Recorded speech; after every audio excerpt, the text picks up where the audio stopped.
Hi friends, आज के इस सत्र में हम डिस्कस करेंगे आज जो सहायक अध्यापक अल्टी की भर्ती परीक्षा संपन्न हुई है उसके पहले शिफ्ट में शिक्षण अभिरुचि के प्रश्न पर 30 प्रश्न थे। यहाँ पर उनको हल करने की कोशिश करेंगे। पहला प्रश्न था, राष्ट्रीय पाठ्यचर्या रूपरेखा 2005 को तैयार करने के लिए कितने फोकस ग्रुप बनाए गए। नेशनल करिकुलम फ्रेमवर्क 2005 से संबंधित यह प्रश्न है। इसका उत्तर ऑप्शन नंबर बी है 21। अगला प्रश्न था, अलग अलग अवसरों पर या समतुल्य प्रश्नानों के विभिन्न प्रश्नान सेट पर एक ही व्यक्ति के प्राप्तांकों में स्थिरता अथवा संगतता कहलाती है। इस प्रश्न का सही उत्तर ऑप्शन नंबर सी है, विश्वसनीयता यानी रिलायबिलिटी। ठीक है। तीसरा प्रश्न इसमें पूछा गया था, मानसिक द्वंद्व की स्थिति में किया गया समायोजन है, यानी adjustment during mental conflict is स्व समायोजन, सामाजिक समायोजन, कुसमायोजन या उपर्युक्त में से कोई नहीं। इसका उत्तर ऑप्शन नंबर सी होना चाहिए, कुसमायोजन यानी मेल एडजस्टमेंट आप कह सकते हैं। अगला प्रश्न है, किस मापन में आरंभिक बिंदु शून्य होता है, निरपेक्ष, मानकीय, स्वमानक या उपर्युक्त में से कोई नहीं। इसका सही उत्तर निरपेक्ष मापन होगा, यानी एब्सोल्यूट मेजरमेंट। अगला प्रश्न था इसमें, अधिगम वक्र के प्रथम सोपान में स्थिति होती है, यानी initial stage of learning curve is.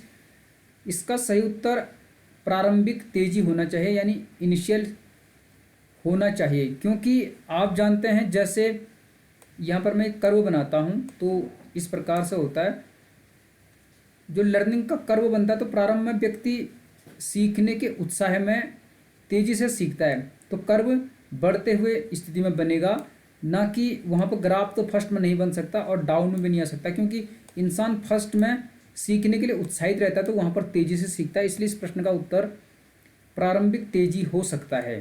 फिर भी आंसर की आने के बाद हम इसे क्लियर कर लेंगे। अगला प्रश्न था, डिस्कैलकुलिया संबंधित है, तो यह तो काफ़ी आसान था, अंकों को समझने में, यानी जो गणितीय समस्याएं होती हैं उनसे संबंधित था। Understand the digits.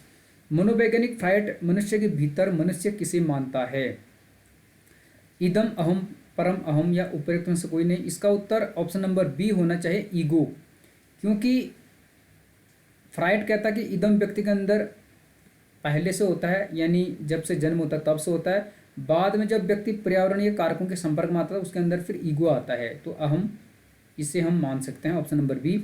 अगला प्रश्न था, सूक्ष्म शिक्षण की क्रियाओं का सही क्रम है, यानी जो माइक्रो टीचिंग होती है, सूक्ष्म अध्यापन होता है, उसका सही क्रम ऑप्शन नंबर ए इसका सही उत्तर होगा। सबसे पहले प्लानिंग यानी पाठ योजना, फिर शिक्षण करोगे टीचिंग, फिर फीडबैक यानी प्रतिपुष्टि, उसके बाद पुनः पाठ योजना अर्थात रीप्लानिंग, फिर रीटीचिंग करोगे, लास्ट में फिर री फीडबैक यानी प्रतिपुष्टि। तो ऑप्शन नंबर ए इस प्रश्न का सही उत्तर होगा।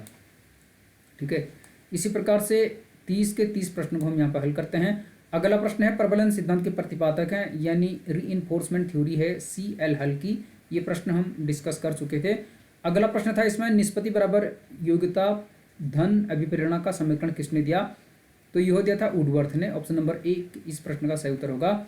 अगला प्रश्न है, डेविस के अनुसार शिक्षण अधिगम प्रक्रिया का सही क्रम है। ये प्रश्न थोड़ा सा डाउट में है, स्पष्ट जानकारी इसकी नहीं है, लेकिन इसका सही उत्तर ऑप्शन नंबर बी हो सकता है, क्योंकि सबसे पहले व्यक्ति प्लानिंग करेगा, उसके बाद ऑर्गेनाइजिंग यानी फिर अग्रसारण करेगा, फिर नियंत्रण करेगा। तो या तो बी है और या डी है, इन दोनों में से ही एक उत्तर है, बी या डी। तो जिसने बी या डी में से एक किया है तो वो उत्तर के करीब हो सकता है। अगला प्रश्न था, नई तरह की शिक्षा व्यवस्था यथा मुक्त शिक्षा, पत्राचार शिक्षा आदि का औचित्य निम्न में से किस कारण से है, तो इसका सही उत्तर होगा शैक्षिक अवसरों की समानता बढ़ाने के लिए, यानी with the view of increase the equality of educational opportunities. तो शैक्षिक अवसरों की समानता बढ़ाने की दृष्टि से हम इस प्रकार की शिक्षा को मान सकते हैं, यानी जो फ्री एंड कंपल्सरी एजुकेशन होती है, डिस्टेंस एजुकेशन होती है। चालक शक्ति का वह मौलिक स्रोत है जो व्यक्ति को क्रियाशील कर देता है, किसने कहा। इस प्रश्न पर अभी डाउट है, इसका स्पष्ट उत्तर अभी नहीं मिल पाया है। जैसे इसका उत्तर मिलेगा तो हम आपको बताएंगे, अगर आप में से किसी को आता तो आप बता सकते हैं। अगला प्रश्न यहाँ पर पूछा गया था, बुद्धि का समूह कारक सिद्धांत दिया गया, group factor theory of intelligence is given by, तो यह दी है थ्रस्टन ने, ऑप्शन नंबर सी। इस प्रश्न पर भी हमने डिस्कस किया था। अगला प्रश्न है, किसके अनुसार विकास परिवर्तनों की वह श्रृंखला है जिसमें जीव भ्रूणावस्था से परिपक्वता की अवस्था तक पहुंचता है, तो यह आई थिंक हार्लॉक का होगा, हार्लॉक का यह हो सकता है। ठीक है, क्योंकि यह परिभाषा हार्लो की परिभाषा से मेल खाती है, तो उन्हीं की हो सकती है। अगला प्रश्न यहाँ पर पूछा गया है, ध्यान से समझने की कोशिश कीजिए प्रश्न को। हार्लॉक आप यहाँ पे समझ चुके हैं, उसके बाद हम आगे देख रहे हैं। यहाँ पूछा गया है मनुष्य शारीरिक सीमाओं के कारण बनने वाले अधिगम पठारों को, यानी learning plateau due to psychophysical limitation. तो ऑप्शन थोड़ा कंफ्यूज वाले हैं, लेकिन इसका उत्तर वैसे समाप्त किया जा सकता है, यह होना चाहिए ऑप्शन नंबर ए होना चाहिए, या ऑप्शन नंबर सी भी हो सकता है, समाप्त करना कठिन होता है। तो आई थिंक ए भी इसका उत्तर हो सकता है, ऑप्शन नंबर ए और सी में जिसने भी किया है तो वो सही है।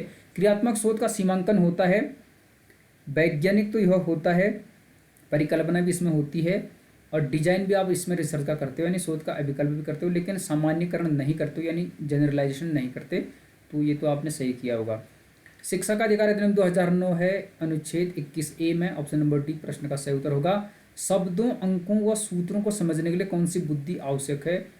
तो थॉर्नडाइक के अनुसार इस प्रकार की बुद्धि को अमूर्त बुद्धि कहते हैं, यानी एब्स्ट्रैक्ट कहते हैं। तो थॉर्नडाइक ने जो मूर्त अमूर्त बताया था, तो उसके अकॉर्डिंग तो इसमें बी वाला ऑप्शन सही है, जिसमें शब्दों को, गणितों को या सूत्रों को समझने के लिए प्रयुक्त ये बुद्धि की जाती है। अगला प्रश्न था सतत एवं व्यापक मूल्यांकन में व्यापक मूल्यांकन शब्दावली का तात्पर्य है। इस प्रश्न पर हम कई बार डिस्कस कर चुके थे। शैक्षिक एवं शैक्षिक क्षेत्र का मूल्यांकन, यानी इवैल्यूएशन ऑफ स्कोलेस्टिक एंड को स्कोलेस्टिक एरिया, इसका सही उत्तर होगा। बाकर मेहदी के शाब्दिक सृजनात्मक चिंतन परीक्षण में कितने शाब्दिक उप परीक्षण हैं? इसका उत्तर है ऑप्शन नंबर डी, यानी 4 थे। तो ये प्रश्न भी एकदम नया सा है, और हो सकता है किसी ने सही किया या नहीं किया। अभिक्रमित अधिगम के शाखीय अभिक्रम का विकास किसके द्वारा किया गया? तो नार्मनी क्राउडर था, ये हमने डिस्कस किया था, आपने सही कर लिया होगा। अगला प्रश्न था, इसमें एक रेखीय अभिक्रम होता है, रेखीय अभिक्रम है स्किनर का, और शाखीय अभिक्रम किसका है? नार्मनी क्राउडर का। क्रेचमर के अनुसार कौन सा व्यक्तित्व का प्रकार नहीं है?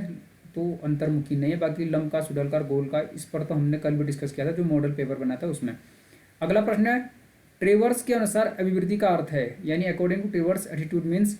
तो इसका उत्तर ऑप्शन नंबर बी होना चाहिए, क्योंकि ये थोड़ा सा कॉमन सेंस वाली बात थी। जो बड़े बड़े विकल्प होते हैं तो अधिकांश तो उनका उत्तर वही होता है। तो इस प्रकार की प्रतिक्रिया देने के लिए तत्परता, जिससे व्यवहार को एक निश्चित दिशा दी जाती है। तो ये विकल्प थोड़ा सा बड़ा है, बाकी 3 छोटे हैं, तो संभावना होती है कि इस प्रकार के प्रश्न में उत्तर यही होगा, ऑप्शन नंबर 20 का सही उत्तर हो सकता है। अगला प्रश्न है सीखना आदतों, ज्ञान व अभिवृत्तियों का अर्जन है, किसने कहा? तो यह कहा है क्रो एंड क्रो ने। सीखने से संबंधित परिभाषा है यह, तो आप ध्यान में रख लीजिए। अगला प्रश्न है अभिप्रेरणा स्वास्थ्य सिद्धांत विकसित किया गया, यह हर्जबर्ग का है, तो ऑप्शन नंबर ए इस प्रश्न का सही उत्तर होगा। नेक्स्ट प्रश्न था कोलसनिक ने मानव विकास की अवस्थाओं को कितने स्तरों में विभाजित किया? तो इसने किया था 8 स्तरों में। तो यदि किसी ने रमन बिहारी लाल की पुस्तक पढ़ी है तो उसमें मानव विकास को सिद्धांत है, उसमें ये अच्छे तरीके से डिस्क्राइब किया गया है। अगला प्रश्न है किसके अनुसार समायोजन वह प्रक्रिया है जिसके द्वारा प्राणी अपनी आवश्यकताओं और इन आवश्यकताओं की पूर्ति को प्रभावित करने वाली परिस्थितियों में संतुलन बनाए रखता है? तो इसका सही उत्तर कॉमन सेंस की बात ही ऑप्शन नंबर डी होगा, क्योंकि इस प्रकार के जो लंबे लंबे ऑप्शन होते हैं तो अधिकांश बार 80 से 90% चांस होने के उनका उत्तर इसी प्रकार का ऑप्शन होता है। तो बोरिंग, लैंगफील्ड व विल्ड इसका सही उत्तर है, और ये सही भी है, मैं इसको सही बता रहा हूँ। अगला प्रश्न है शिक्षा के प्रति छात्रों की अभिवृत्ति प्रभावित होती है। Attitude of student towards education is affected by वंशानुक्रम, बुद्धि, बुद्धि एवं वातावरण, वंशानुक्रम एवं वातावरण। वैसे इसका उत्तर ऑप्शन नंबर सी होना चाहिए, क्योंकि एटीट्यूड की बात कही गई है, अभिवृत्ति की बात की तो उसके लिए बुद्धि भी जरूरी है, तो बुद्धि एवं वातावरण होना चाहिए, या डी भी हो सकता है वंशानुक्रम एवं वातावरण। तो सी और डी में से एक इसका सही उत्तर होगा, जिसने ये ऑप्शन किए हैं तो वो सही हैं। आखिरी प्रश्न था जब किसी एक परिस्थिति में अर्जित ज्ञान, अनुभव अथवा प्रशिक्षण का उपयोग व्यक्ति के द्वारा उसी प्रकार की लगभग समान परिस्थिति में किया जाता है तो इसे कहते हैं। मेरे अनुसार इसका सही उत्तर सीखने का द्विपार्श्विक अंतरण होगा, यानी बायलेटरल ट्रांसफर ऑफ लर्निंग होगा, जिस हिसाब से प्रश्न बना है। क्योंकि इसका मतलब ये हुआ कि जैसे कोई व्यक्ति एक हाथ से वॉलीबॉल खेलता है, दाएं हाथ से यदि कोई व्यक्ति वॉलीबॉल खेलता है और वो बाएं हाथ से भी वॉलीबॉल खेल देता है, तो इस प्रकार का जो ट्रांसफर ऑफ लर्निंग होता है उसे कहते हैं सीखने का द्विपार्श्विक अंतरण। तो इसमें प्रश्न थोड़ा इसी प्रकार का है, ठीक है। तो या आप ऐसे भी कह सकते हैं, जब आप दाएं पैर से अच्छा फुटबॉल खेलते हैं और आप बाएं से भी बाद में खेल देते हैं तो इसे सीखने का द्विपार्श्विक अंतरण आप कह सकते हैं।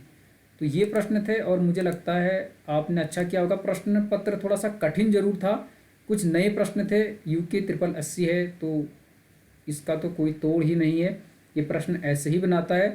तो मुझे लगता है आप असामान्य रहें, कट ऑफ थोड़ा सा कम जाएगी और सरल प्रश्न तो आपने सही किए ही होंगे। आपको बहुत बहुत शुभकामनाएं। आप निश्चिंत रहें, टेंशन मुक्त रहें और विश्वास रखें कि आपका सिलेक्शन होगा। आपका बहुत बहुत धन्यवाद। और यदि कोई प्रश्न डाउटफुल है और आपको उत्तर आता तो आप कमेंट सेक्शन में बताने की कोशिश कीजिए। Thank you.